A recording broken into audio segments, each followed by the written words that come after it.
all right, the Chiefs took Clyde Edwards-Helaire in the first round of the draft in 2020. He became a free agent.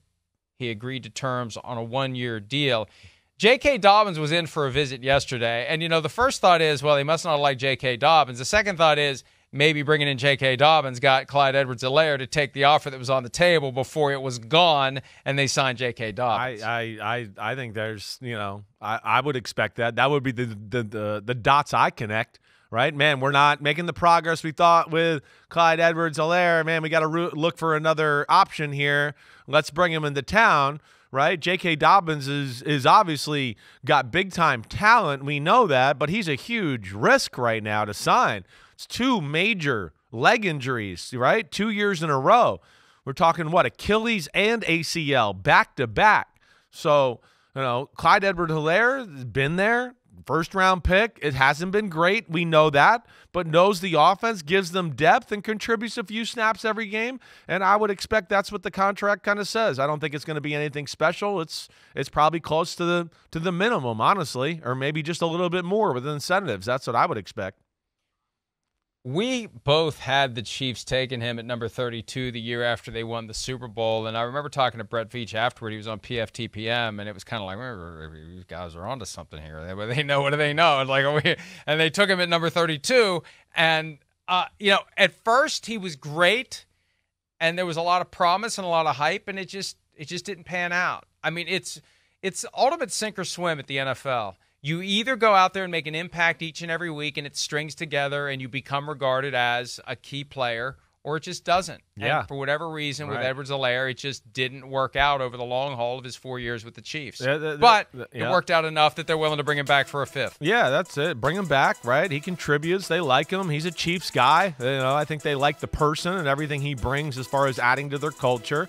He is good on third downs. He's got more power than people think. That's the one thing that's always amazing about him. The damn little guy's got some strong legs, like we see right there, to break a lot of arm tackles. That's where he's damn good. So they needed him. But, yes, Mike, that's why, hey, the draft is hard, and that's where, you see the difference between college football and the NFL. Clyde Edwards-Helaire he's quick as hell. We know that. He's got good strength for his size. The question coming out was, his straight speed, right?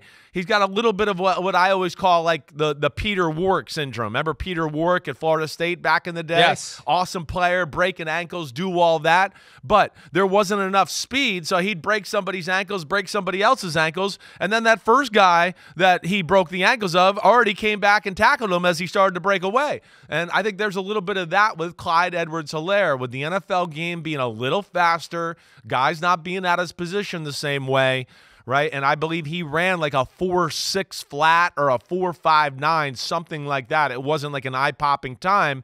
It showed up in the NFL, and that's one that the draft community, myself, whatever, I think all kind of misevaluated to a degree.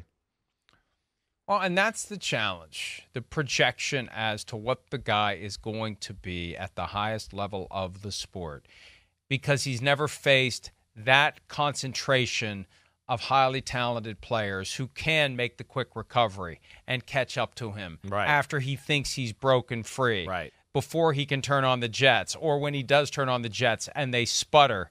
The guy who truly has rockets up his ass, tracks him down, and tackles him. And that's the difficult, when you're watching college film, the hardest part, I would assume, Chris, you study this more than I do, but the hardest thing to do is take that performance you're seeing and is it realistic to the NFL? Does that make sense? It looks better than it would if the defense wasn't Big 12. Right. Who's he playing against? Right. Who does he have on his own team? Right. I think to that point there, what we're talking about, you were playing that team he was on, right? It was like, Joe Burrow, Justin Jefferson, Jamar Chase. The field was wide open. They had a good tight end, right? And he got to play in an environment that was very conducive to his skill set. Let alone it was college football like we talked about. And even the best college teams have a few guys on their defense that aren't going to play in the NFL. So, that you're exactly right, Mike. And that's the balancing act, and that's the hard thing about evaluating players and trying to figure out all of that and making sure the formula